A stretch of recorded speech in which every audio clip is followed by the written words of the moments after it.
Assalamualaikum warahmatullahi wabarakatuh. Di video kali ini saya akan menceritakan sebuah kisah dari seorang pengusaha yang telah berkali-kali gagal namun bisa sukses kembali. Menjadi pengusaha sukses jelas tidak semudah membalikan telapak tangan. Seringkali sebelum menjadi pebisnis yang berhasil, seseorang harus jatuh bangun merintis usaha terlebih dahulu. Bukan cuma sekali dua kali bangkrut, tapi berkali-kali, bahkan ada yang sampai puluhan kali. Mari kita lihat saja kisah Andreas Kurniawan. Sebelum menjadi pengusaha plafon yang sukses dengan omset miliaran rupiah per tahun, pria kelahiran Kendal, Jawa Tengah 10 Januari 1983 ini berulang kali jatuh bangun. Andre, begitu panggilan Andreas Kurniawan, memulai usaha plafon pada 2013 lalu. Ia merupakan distributor sekaligus kontraktor plafon dan panel dinding berbahan polyvinyl chloride atau PVC, Sunda Plafon. Dan sejak 2017, bisnisnya berbentuk perseroan terbatas atau PT dengan mengusung nama PT Atlantis Karya Indonesia dan berkantor di Semarang. Menjadi seorang pengusaha merupakan mimpi Andre saat bekerja di Jepang sebagai tenaga kerja Indonesia. Adalah guru bahasa Jepangnya yang pertama memercikkan keinginan itu dalam benaknya. Maka, saat pulang ke tanah air pada 2007, setelah bekerja 3 tahun di negeri matahari terbit, dia langsung berbisnis dengan bergabung jadi anggota sebuah perusahaan multi-level marketing atau MLM yang bergerak di bidang kesehatan. Bukan tanpa alasan, Bapak Andre mengawali usaha dengan jualan produk kesehatan dari perusahaan MLM. Orang punya usaha intinya harus bisa menjual.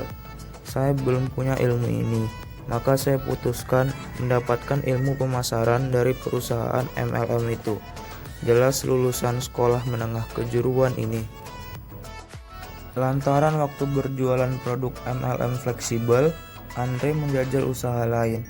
Kebetulan, saudaranya memproduksi minuman jahe.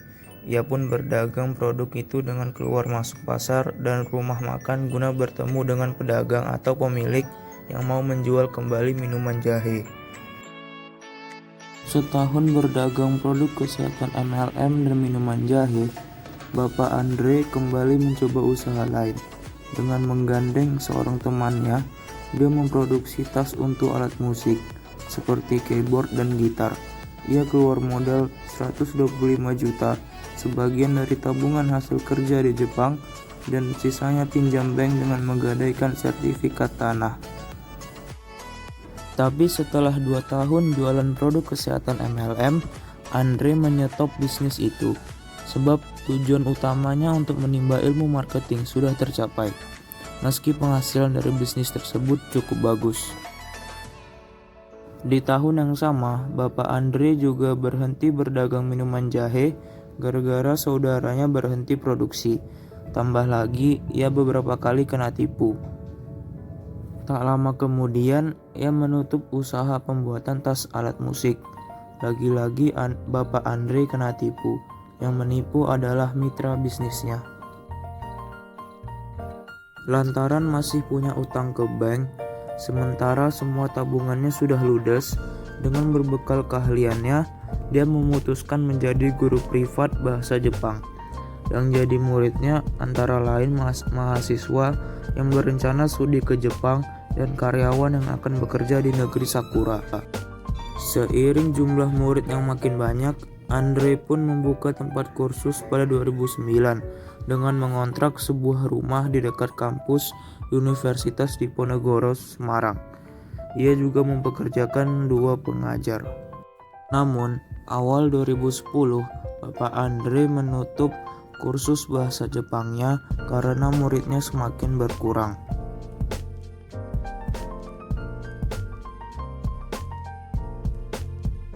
Pada 2012, Bapak Andre mendapat tawaran berjualan plafon dari mentor bisnisnya.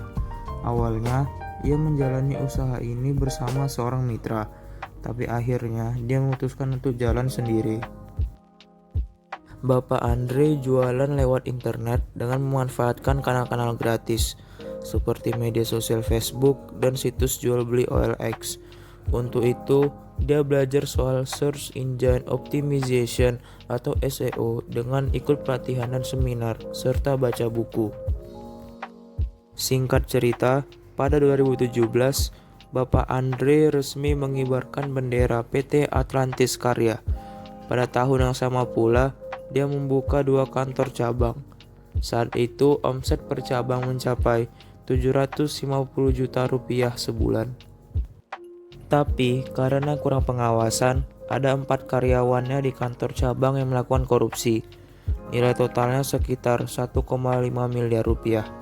Enggak saya proses hukum, saya pecat saja mereka, kata Bapak Andre. Dari kejadian itu, Bapak Andre akhirnya menutup 2 kantor cabangnya. Ini jadi pelajaran buat saya bagaimana mengawasi bisnis dan SDM. Jadi saya fokuskan di 1 kantor dulu saja, tambah Bapak Andre. Dari kisah Bapak Andre ini, Bapak Andre membuktikan jatuh berkali-kali tak menghentikan langkahnya mencapai sukses. Dari kisah Bapak Andre ini, kita bisa melihat bahwa faktor kegagalan dari usaha Bapak Andre yaitu yang pertama, sering kena tipu. Bapak Andre sering sekali kena tipu oleh pelanggan maupun mitranya. Yang kedua adalah kurang pengawasan. Bapak Andre saat membuka cabang, dia kurang mengawasi cabangnya sehingga ada karyawannya yang melakukan korupsi. Dari kisah Bapak Andre, kita juga bisa melihat bahwa faktor keberhasilan dari usaha Bapak Andre yaitu kerja keras, tidak pantang menyerah, berani mencoba, dan memiliki pergaulan yang luas.